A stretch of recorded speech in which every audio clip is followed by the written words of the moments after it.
ಅನಘಾ ವಾಸ್ತು ವೀಕ್ಷಕರಿಗೆ ಮಹೇಶ್ ಕುಮಾರ್ ಮಾಡುವ ನಮಸ್ಕಾರಗಳು. ಓಂ ಅನಘಾಯ ನಮಃ. ನಾನು ಈ ಹಿಂದೆ ಒಂದು ಶುದ್ಧಿ ಕಾರ್ಯದ ವಿಡಿಯೋವನ್ನು ನಿಮಗೆ ತಿಳಿಸ್ಕೊಟ್ಟಿದ್ದೆ.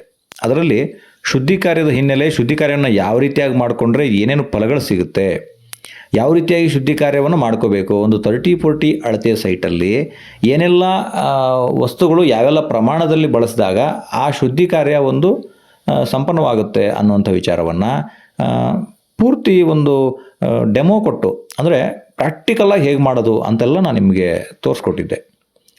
ಆ ಒಂದು ವಿಡಿಯೋವನ್ನು ನೋಡಿ ಇನ್ಸ್ಪೈರ್ ಆಗಿ ಆನೇಕಲ್ನಲ್ಲಿ ಮನೆ ಕಟ್ತಾ ಇರ್ತಕ್ಕಂಥ ರಾಮಚಂದ್ರರವರು ಯಾವ ರೀತಿಯಾಗಿ ಶುದ್ಧಿ ಕಾರ್ಯವನ್ನು ಮಾಡ್ಕೊಂಡಿದ್ದಾರೆ ಅನ್ನುವಂಥ ವಿಡಿಯೋವನ್ನು ನಾನೀಗ ನಿಮ್ಮ ಮುಂದೆ ತೋರಿಸ್ತಾ ಇದ್ದೀನಿ. ಯಾವ ರೀತಿಯಾಗಿ ಪ್ರೊಸೀಜರ್ ಹೇಳಿದ್ವೋ ಆ ರೀತಿಯಾಗಿ ಬಹಳ ಒಂದು ಕೇರ್ ತಗೊಂಡು ಅದೇ ರೀತಿಯಲ್ಲಿ ಶುದ್ಧಿ ಕಾರ್ಯವನ್ನು ಮಾಡಿದ್ದಾರೆ.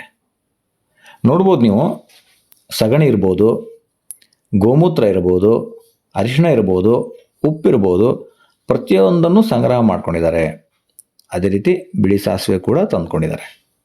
ಮತ್ತು ಈ ಒಂದು ಡ್ರಮ್ನಲ್ಲಿ ಕಲಿಸ್ಬೇಕು, ಪ್ರತಿಯೊಂದನ್ನು ನಾವು ಹೇಳಿದ್ವಿ. ಇವರು ಯಾವ ರೀತಿಯಾಗಿ ಶುದ್ಧಿ ಕಾರ್ಯ ಮಾಡ್ತಾರೆ ನೀವೇ ಕಣ್ಣಾರೆ ನೋಡಿ. ಅಂದರೆ ಒಂದು ಇಂಟ್ರೆಸ್ಟ್ ಇರಬೇಕು ನೋಡಿ. ಉಪ್ಪನ್ನು ಹಾಕ್ತಾ ಇರುವಂಥದ್ದು, ಮೊದಲು ಉಪ್ಪನ್ನು ಹಾಕಿ ನೀರನ್ನು ಬಿಡಬೇಕನ್ನುವಂಥ ಒಂದು ಪದ್ಧತಿ ಏನಿದೆ, ಆ ಪ್ರಕಾರ ಅವರು ಉಪ್ಪನ್ನು ಹಾಕ್ತಾ ಇದ್ದಾರೆ. ನಮಗೆ ಶ್ರದ್ಧೆ ಇದ್ದರೆ ಆ ಕೆಲಸ ನಮ್ಮ ಮನೆ ಕೆಲಸ, ಅದನ್ನು ನಾವು ಮಾಡಬೇಕು ಅನ್ನೋಂಥ ಒಂದು ವಿಚಾರ ನಮ್ಮಲ್ಲಿ ಬಂದರೆ, ಅದು ನಮ್ಮದು ಅಂತ ಮಾಡಿಕೊಂಡಾಗ ಯಾವ ರೀತಿಯಾಗಿ ಅದು ಒಂದು ಸಂತೃಪ್ತಿದಾಯಕ ಕೆಲಸ ಆಗುತ್ತೆ ಅನ್ನೋಂಥದ್ದನ್ನು ನೀವು ಇದರಲ್ಲಿ ತಿಳ್ಕೊಬೋದು ನೋಡಿ. ಮನೆ ಓನರೇ ಸ್ವತಃ ಅವರೇ ನಿಂತು ಮಾಡ್ತಾ ಇರುವಂಥ ಕೆಲಸ.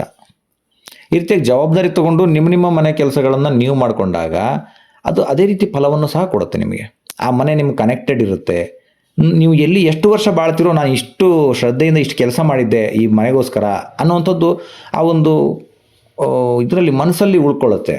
ಮತ್ತು ನಮ್ಮ ಮಕ್ಕಳು ನೋಡ್ತಾ ಇರ್ತಾರೆ ನಾವು ಏನು ಶ್ರಮ ಪಡ್ತಾ ಇದ್ದೀವಿ ಅಲ್ವಾ. ನಮ್ಮ ಸಂಬಂಧಿಕರು, ನಮ್ಮ ಮಕ್ಕಳು, ಎಸ್ಪೆಷಲಿ ನಮ್ಮ ಮಕ್ಕಳು ಅದನ್ನು ನೋಡ್ತಾ ಇದ್ದಾಗ ಅವ್ರಿಗೂ ಒಂದು ಅದರ ಇಂಪಾರ್ಟೆನ್ಸ್ ಗೊತ್ತಾಗುತ್ತೆ, ಆ ಮನೆಯ ಒಂದು ಇಂಪಾರ್ಟೆನ್ಸ್ ಗೊತ್ತಾಗುತ್ತೆ. ಅದನ್ನೆಲ್ಲ ನಾವು ಇವತ್ತಿನ ಎಜುಕೇಟೆಡ್ ಮಕ್ಕಳು ಅಲ್ವಾ, ಇವಾಗ ನಮಗೆಲ್ಲ ಮಕ್ಕಳು ಇರೋದು ಎಜುಕೇಟೆಡ್ ಮಕ್ಕಳು. ಅವ್ರ ಮುಂದೆ ಇವೆಲ್ಲ ಪ್ರೊಸೀಜರನ್ನು ನಾವು ಮಾಡ್ತಿರ್ಬೇಕಾದ್ರೆ ಅವ್ರಿಗೂ ಒಂದು ಶಾಸ್ತ್ರದ ಪರಿಕಲ್ಪನೆ ಬರುತ್ತೆ, ಮತ್ತು ಅವರಿಗೂ ಅದರ ಒಂದು ಮಹತ್ವ ತಿಳಿಯುತ್ತೆ. ಯಾವಾಗ ನಾವು ವಿದ್ಯಾವಂತರಾಗಬೇಕು ನಿಜ, ಆದರೆ ಶಾಸ್ತ್ರದ ಅಲ್ಲಗಳೆಯೋದಲ್ಲ, ಶಾಸ್ತ್ರದಿಂದ ವಿಮುಖರಾಗಬಾರ್ದು ಮಕ್ಕಳು. ಅದಕ್ಕೋಸ್ಕರ ನಮ್ಮ ಮಕ್ಕಳಿಗೆ ವಿದ್ಯಾಭ್ಯಾಸ ಎಷ್ಟು ಕೊಡ್ತೀವೋ ಅದೇ ಪ್ರಮಾಣದಲ್ಲಿ ನಾವು ಶಾಸ್ತ್ರದ ಒಂದು ವಿಚಾರಗಳನ್ನು ತಿಳಿಸ್ಬೇಕಾಗತ್ತೆ ನೋಡಿ. ಅವ್ರ ಮನೆಯ ಮಕ್ಕಳು ಅವರೆಲ್ಲ ಸೇರ್ಕೊಂಡು ಮಾಡ್ತಾ ಇರುವಂಥ ಕೆಲಸ. ಹೀಗೆ ಈ ಒಂದು ಕೆಲಸ ಏನಿದೆ ಇದು ನಮ್ಮ ಇನ್ವಾಲ್ವ್ಮೆಂಟ್, ಫ್ಯಾಮಿಲಿ ಇನ್ವಾಲ್ವ್ಮೆಂಟಿಂದ ಮಾಡಿದಾಗ ಅವ್ರಿಗೂ ಗೊತ್ತಿರುತ್ತೆ ನಾನು ಎಷ್ಟೊಂದು ಶ್ರದ್ಧೆಯಿಂದ ಈ ಮನೆಯನ್ನು ಕಟ್ಟಿದ್ದೀನಿ, ಈ ಮನೆಯ ಮಹತ್ವ ಅವ್ರಿಗೆ ಗೊತ್ತಿರುತ್ತೆ. ಆವಾಗ ನಮ್ಮ ವ್ಯಾಲ್ಯೂಸ್, ಬದುಕಿನ ವ್ಯಾಲ್ಯೂಸ್ ಕೂಡ ಜಾಸ್ತಿ ಆಗುತ್ತೆ. ಮತ್ತು ಈ ಶಾಸ್ತ್ರದ ಮೇಲಿನ ಗೌರವದ ಜೊತೆಗೆ ತಂದೆ ತಾಯಿ ಮೇಲಿನ ಗೌರವ ಕೂಡ ಮಕ್ಕಳಿಗೆ ಜಾಸ್ತಿ ಆಗುತ್ತೆ. ಈ ರೀತಿ ಒಂದು ಪ್ರೊಸೀಜರ್ ಏನಿದೆ ಇವೆಲ್ಲ ನೋಡಿ, ನಾವು ಹಳೆಯ ಪದ್ಧತಿಗಳನ್ನು ಪ್ರಮೋಟ್ ಮಾಡ್ತಾ ಇರುವಂಥದ್ದು. ಇದು ಭಾಳಷ್ಟು ವಿದ್ಯಾವಂತರಿಗೆ ಇಷ್ಟ ಆಗಲಿಕ್ಕಿಲ್ಲ. ಆದರೆ ಆ ವಿದ್ಯಾವಂತರು ಮೊನ್ನೆ ನಿಮಗೆ ಒಂದು ನ್ಯೂಸ್ ಬಂತು. ಆ ನ್ಯೂಸಲ್ಲಿ ಏನು ಬಂತು ಅಂತಂದರೆ, ಒಬ್ಬ ಗಗನಯಾತ್ರಿ ಏನು ಹೇಳ್ತಾರೆ ಅಂತಂದರೆ, ನಾನು ಗಗನಯಾನದಲ್ಲಿರೋ ಸಂದರ್ಭದಲ್ಲಿ ನಾನಲ್ಲಿ ಒಬ್ಬನೇ ಇದ್ದೆ.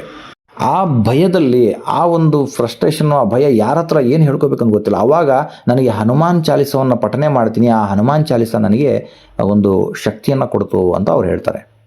ಒಬ್ಬ ವಿದ್ಯಾವಂತ ಗಗನಯಾನಕ್ಕೆ ಹೋಗ್ತಕ್ಕಂಥ ಅಷ್ಟು ಜ್ಞಾನಿ ಇರ್ತಕ್ಕಂತಹ ವ್ಯಕ್ತಿ ಅಂತ ಒಂದು ಮಾತು ಹೇಳ್ತಾರೆ ಅಂದರೆ, ನಮ್ಮ ಶಾಸ್ತ್ರಗಳ ಶಕ್ತಿ ಎಷ್ಟಿದೆ, ನಮ್ಮ ಧರ್ಮ, ನಮ್ಮ ಮಂತ್ರ, ನಮ್ಮ ಆಚರಣೆಗಳಲ್ಲಿ ಏನೇನು ಶಕ್ತಿ ಇದೆ ನಾವು ತಿಳ್ಕೊಬೇಕಾಗತ್ತೆ.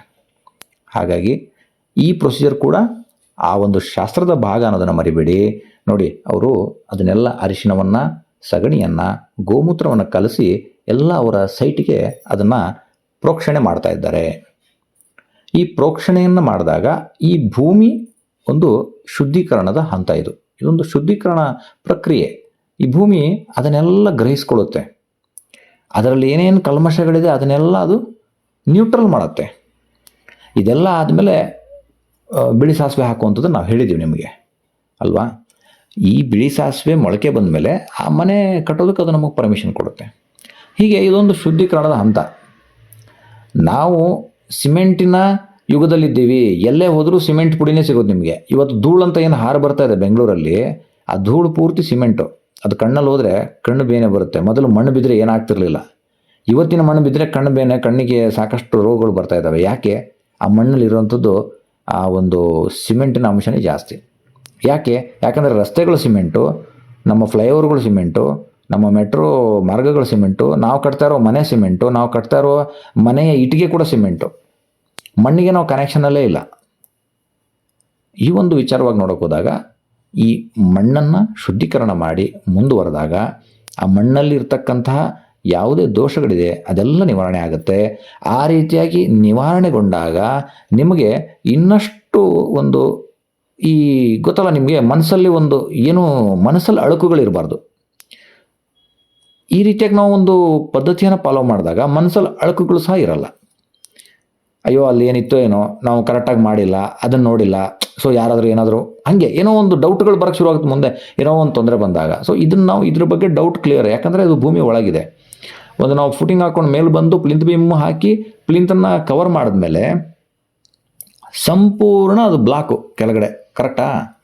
ಇವತ್ತು ಏನು ಮಾಡ್ತಾ ಇದೀವಿ ನಾವು, ಓಡಾಡೋಕ್ಕಲ್ಲಿ ಟೈಲ್ಸ್ ಬೇಕು ಅಂತ ಪಾರ್ಕಿಂಗ್ ಟೈಲ್ಸು ಎಲ್ಲ ಹಾಕ್ಬಿಟ್ಟಾಗ ಫುಲ್ ಪ್ಯಾಕ್ ಆಗಿಬಿಡುತ್ತೆ. ಅಟ್ಲೀಸ್ಟ್ ಅದು ಕೆಳಗಡೆನೇ ನಾವು ಅದೆಲ್ಲವನ್ನು ಕೊಟ್ಟು ಆ ಭೂಮಿಯನ್ನು ಶುದ್ಧಿ ಮಾಡಿಬಿಟ್ರೆ ನಮ್ಮ ಮನಸ್ಸಲ್ಲಿ ಯಾವುದೇ ಡೌಟ್ಗಳಿರಲ್ಲ. ಹೀಗೆ ಒಂದು ಶಾಸ್ತ್ರ ಅಂತ ಬಂದಾಗ, ಶಾಸ್ತ್ರದಲ್ಲಿರ್ತಕ್ಕಂತಹ ವಿಚಾರಗಳು ಅಂತ ಬಂದಾಗ ಅವುಗಳನ್ನು ನಾವು ಪಾಲಿಸುವುದರ ಮೂಲಕ ನಾವು ಮಾರ್ಗದರ್ಶನ ಕೊಡಬೇಕು ನಮ್ಮ ಮಕ್ಕಳಿಗೆ. ನಾವೇ ಪಾಲಿಸದೆ ಹೋದರೆ ನಮ್ಮ ಮಕ್ಕಳು ಹೇಗೆ ಪಾಲಿಸ್ತಾರೆ? ನಮ್ಮ ಮಕ್ಕಳು ಹೇಗೆ ಅದಕ್ಕೆ ಗೌರವಿಸ್ತಾರೆ? ಮುಂದೆ ಕೂಡ ಅವರ ಜೀವನದಲ್ಲೂ ಅದನ್ನು ಅವರು ಕಲಿಬೇಕಲ್ವಾ? ನೋಡಿ, ಆ ಮನೆ ಯಜಮಾನರು ಆ ಒಂದು ಬಿಳಿ ಸಾಸಿವೆಯನ್ನು ಮನೆಯ ಒಂದು ಆ ಜಾಗದಲ್ಲಿ ಹರಡ್ತಾ ಇದ್ದಾರೆ. ಈ ಬಿಳಿ ಸಾಸಿವೆಯನ್ನು ಹರಡಿದ ಮೇಲೆ ಈ ಒಂದು ಶುದ್ಧೀಕರಣ ಪ್ರಕ್ರಿಯೆ ಮುಕ್ತಾಯ ಆಗುವಂಥದ್ದು. ಇಷ್ಟರ ಮೇಲೆ ನಿಮಗೆ ಒಂದು ವಾರದಲ್ಲಿ ರಿಸಲ್ಟ್ ಗೊತ್ತಾಗುತ್ತೆ. ಎಲ್ಲ ಕರೆಕ್ಟಾಗಿ ಮೊಳಕೆ ಬಂದಿದೆಯಾ ಇಲ್ವಾ, ಪ್ರತಿಯೊಂದು ವಿಚಾರವನ್ನು ನೀವು ಒಂದು ವಾರದಲ್ಲಿ ನಿಮಗೆ ಅದು ಕೊಟ್ಟುಬಿಡುತ್ತೆ. ಈ ರೀತಿಯಾಗಿ ನೀವು ಕ್ಲೀನ್ ಮಾಡಿಕೊಂಡು ಎಲ್ಲ ಆದಮೇಲೆ ಭೂಮಿ ಪೂಜೆಯನ್ನು ಮಾಡ್ಕೋಬೇಕು. ಈ ಶುದ್ಧಿ ಕಾರ್ಯ ಆದಮೇಲೆ ಭೂಮಿ ಪೂಜೆ ಮಾಡುವಂಥದ್ದು ಶ್ರೇಷ್ಠ. ಈ ರೀತಿ ಮಾಡಿಕೊಂಡು ಭೂಮಿ ಶುದ್ಧಿ ಮಾಡಿಕೊಂಡು ಭೂಮಿ ಪೂಜೆ ಮಾಡಬೇಕು. ಯಾವುದೋ ಒಂದು ಚಮಚ, ಒಂದೇ ಒಂದು ಚಮಚ ಗೋಮೂತ್ರ ಹಾಕೋದು, ಒಂದೇ ಒಂದು ಚಮಚ ಗೋಮಯ ಹಾಕೋದು ಅಲ್ವಾ? ಅದರಿಂದ ಆಗಲ್ಲ. ಅದಕ್ಕೆ ಯಾವ್ಯಾವುದಕ್ಕೆ ಏನೇನು ಸಲ್ಲಬೇಕೋ ಅಷ್ಟೇ ಬೇಕಾಗುತ್ತೆ. ನಮ್ಮ ಹೊಟ್ಟೆ ತುಂಬಬೇಕಂದ್ರೆ 2 ರೊಟ್ಟಿ ಹೆಂಗೆ ಬೇಕೋ ಹಾಗೆ ಇಷ್ಟು ದೊಡ್ಡ ಸೈಟಿಗೆ ಏನು ಹಾಕಬೇಕೋ, ಎಷ್ಟು ಹಾಕಬೇಕು ಪ್ರಮಾಣ, ಆ ಪ್ರಮಾಣದಲ್ಲಿ ಹಾಕಿದಾಗ ಮಾತ್ರ ಅದೊಂದು ಶುದ್ಧಿ ಆಗುವಂಥದ್ದು. ಇವರು ಮಾಡ್ಕೊಂಡಿರುವಂಥದ್ದು ಎಷ್ಟು ಅಚ್ಚುಕಟ್ಟಾಗಿ ಮಾಡ್ಕೊಂಡಿದ್ದಾರೆ. ಅದೇ ರೀತಿಯಲ್ಲಿ ಇದೊಂದು ನಿಮಗೂ ಕೂಡ ಒಂದು ಸ್ಫೂರ್ತಿ ಆಗಲಿ ಅಂತ ಈ ವಿಡಿಯೋವನ್ನು ಮಾಡಿರುವಂಥದ್ದು. ಈ ರೀತಿಯಾಗಿ ಶುದ್ಧಿ ಕಾರ್ಯವನ್ನು ಮಾಡಿಕೊಂಡು ಮನೆ ಕಟ್ಟುವ ಮೊದಲ ಹಂತ ಈ ಶುದ್ಧಿ ಕಾರ್ಯ ಅನ್ನೋದನ್ನು ಮರೆಯದೆ, ನಮ್ಮ ವಿಡಿಯೋದಲ್ಲಿ ಸಾಕಷ್ಟು ಮಾಹಿತಿ ಇದೆ. ಇದನ್ನು ಪ್ರೊಸೀಜರಲ್ಲಿ ಯಾವ್ಯಾವ್ದು ಎಷ್ಟೆಷ್ಟು ಪ್ರಮಾಣ ಅನ್ನೋದನ್ನು ಇನ್ನೊಂದು ವಿಡಿಯೋ ಇದೆ. ಆ ವಿಡಿಯೋವನ್ನು ನೋಡಿ ಆ ರೀತಿಯಾಗಿ ಶುದ್ಧಿ ಕಾರ್ಯವನ್ನು ಮಾಡಿಕೊಂಡು ನೀವು ಕೂಡ ಮನೆ ಕಟ್ಟಬೇಕಾದ್ರೆ ಬಹಳ ಒಂದು ಶ್ರದ್ಧೆಯಿಂದ ಈ ಕೆಲಸವನ್ನು ಮಾಡ್ಕೊಳ್ಳಿ. ನಿಮ್ಮ ಮನೆ ಕಟ್ಟುವ ಕೆಲಸ ಸುಭಿಕ್ಷವಾಗಿ ನಡೀಲಿ ಅನ್ನೋ ಒಂದು ಮಾತನ್ನು ಹೇಳ್ತಾ ಈ ವಿಡಿಯೋವನ್ನು ಇಲ್ಲಿ ಮುಗಿಸ್ತಾ ಇದ್ದೀನಿ. ಧನ್ಯವಾದಗಳು. ನಮಸ್ಕಾರ.